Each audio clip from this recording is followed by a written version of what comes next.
Simbora, galera, tudo bem? Aqui é o professor Ricardo. Vou estar trabalhando com vocês então a apostila número 15, que tem como tema a Escola de Frankfurt e o pensamento pós-moderno. Muito bem, analisando aqui no quadro, nós podemos ver algumas imagens, certo? Que imagens são essas? Nós temos aqui algumas propagandas, né?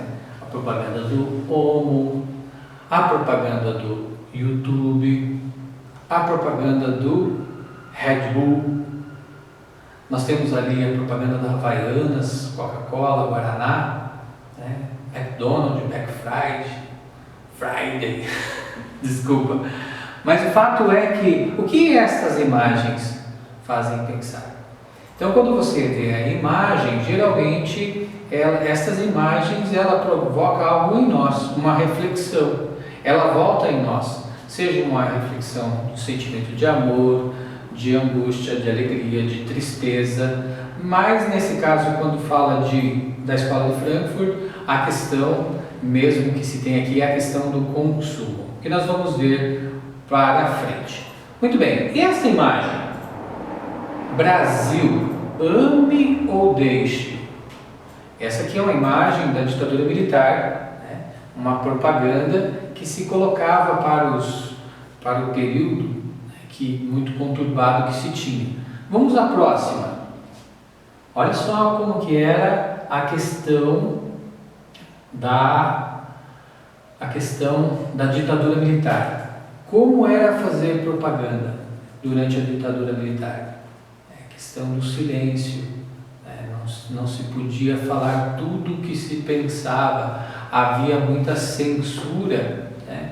Principalmente na literatura, na música, nas propagandas, nos textos criados naquele período.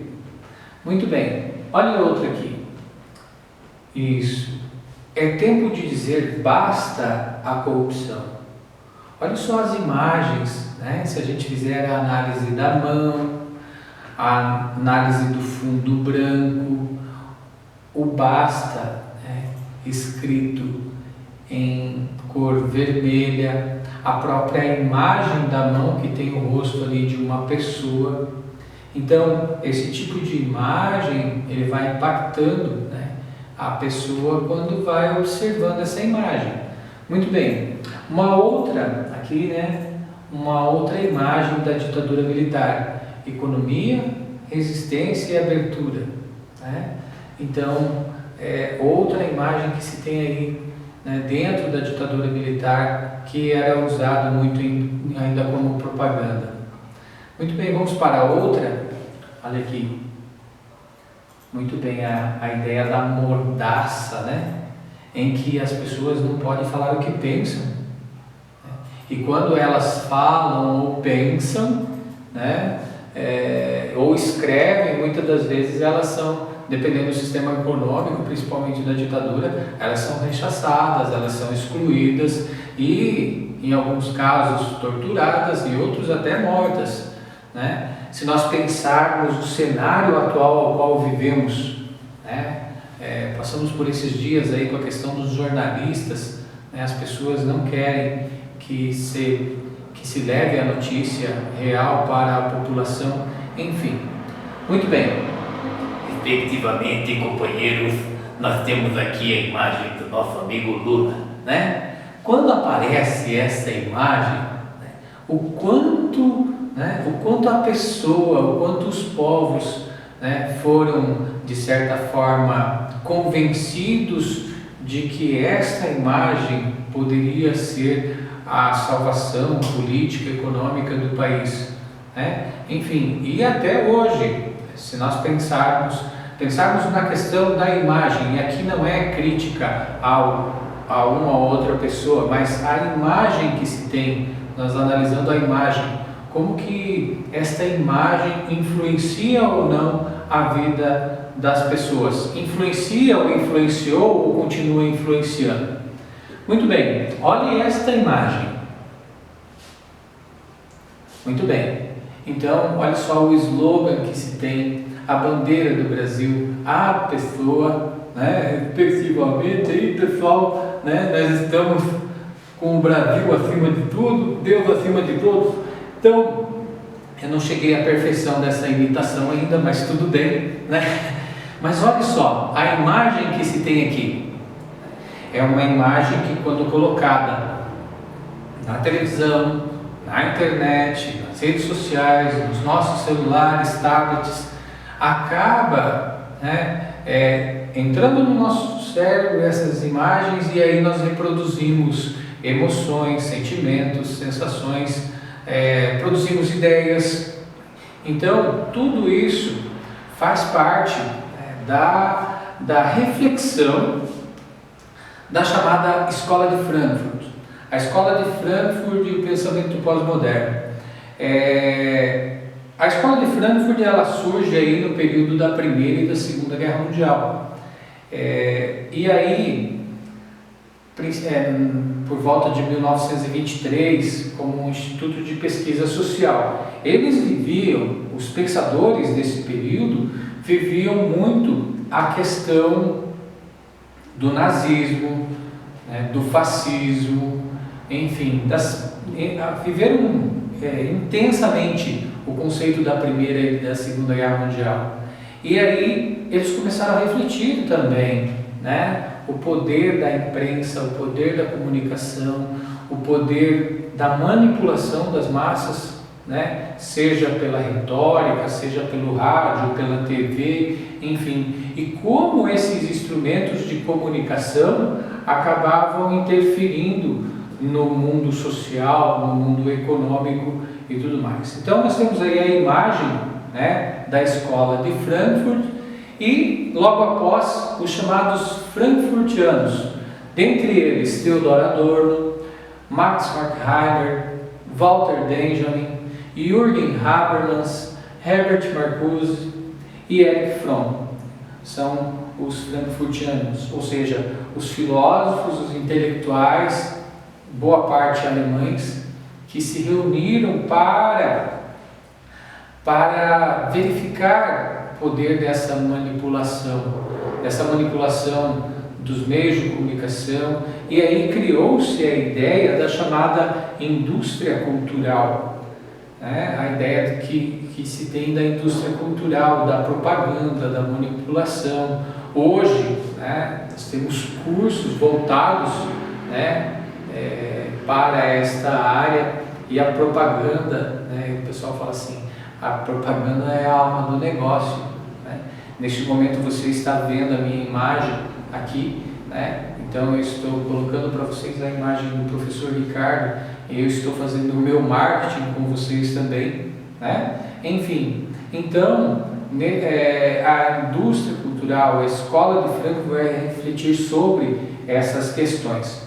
Muito bem, mas quais os conceitos básicos que nós vamos estudar aí um pouco mais para frente na indústria cultural? É a chamada crítica à racionalidade científica. Aquela racionalidade que veio com Descartes, né? Penso, logo existo, a matemática sublime para explicar todas as coisas, o racionalismo iluminista do Kant, né?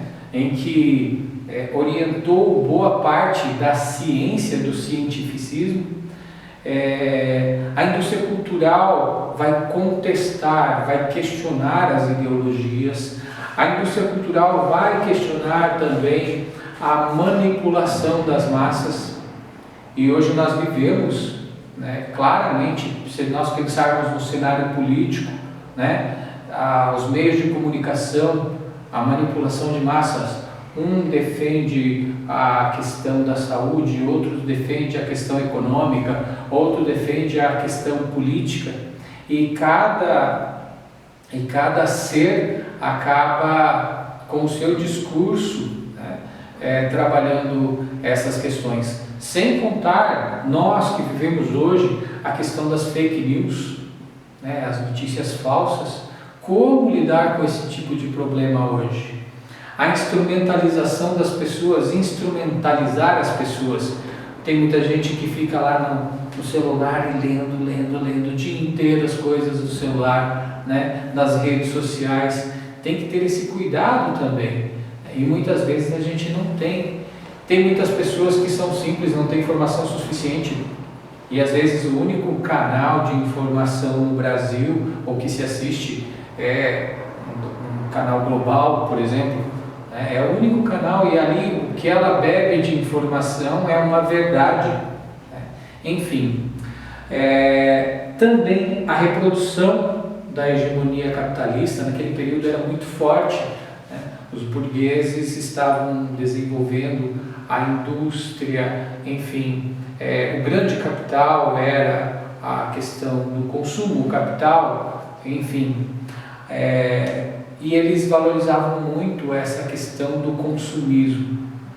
Hoje também nós precisamos parar e refletir como está a nossa questão de consumo. Será que consumimos tudo aquilo que precisamos? O que é necessidade? O que é prioridade? Então são questões até hoje que a gente pode estar refletindo. E também a indústria cultural vai trabalhar a questão do empobrecimento e principalmente do empobrecimento das classes mais humildes, porque o capitalismo ele é muito bom para quem tem o poder do capital. E muitas das vezes as pessoas mais simples, as pessoas com menos informação, menos formação acabam sendo exploradas. É aquilo que eu falo em sala de aula. Quem é o escravo do mundo moderno?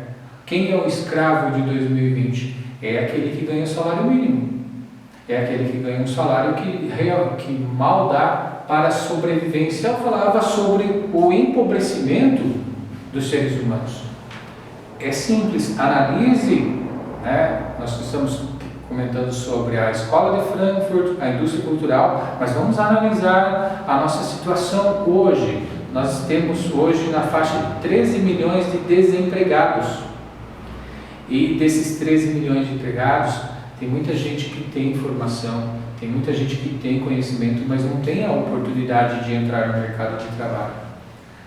Espero que com esse momento que nós vivemos, muitas coisas possam mudar. Enfim, então esse é um início, uma breve introdução sobre a Escola de Frankfurt, sobre os temas que aí temos, e que vale a pena estar estudando.